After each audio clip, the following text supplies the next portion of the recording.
నాకైతే Suman Shetty brother and Kalyan brother ఇద్దరు. And ఇంకోటి వీళ్ళిద్దరు అయితే బెటర్గా అనిపించారు. కానీ ఇప్పుడు సుమన్ శెట్టి వెళ్ళిపోయారు కదా, ఆ, టాప్ 5లో ఉన్న వాళ్ళు ఎవరు విన్ అవుతారు అనుకుంటున్నారు? కళ్యాణ్ అయితే అవుతారు.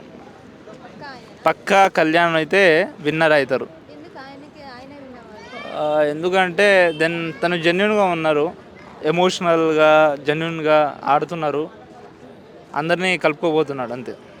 సో తనుజ కానీ లేదంటే ఎమాన్యుల్ కానీ జెన్యున్గా లేరా మరి? ఇమాన్యుల్ ఉన్నారు, తనుజ దెన్ నాకు అనిపించలేదంతా.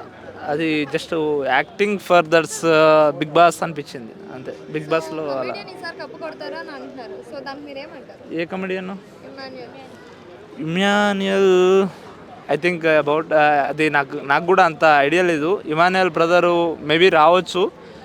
నాకైతే ఈ కళ్యాణ్ బ్రదర్ తర్వాత ఇమాన్యుయల్ బ్రదర్ వస్తారనేసి హోప్స్. ఐ మీన్ రావచ్చు, రాకపోవచ్చు. అది కూడా నాకు కూడా డౌట్గానే ఉంది. సో ఎందుకంటే కళ్యాణ్ బ్రదరు ఆయన వైపుగా చూస్తే కొంచెం జెన్యున్గానే ఉన్నారు, చాలా చాలా ఉన్నారు.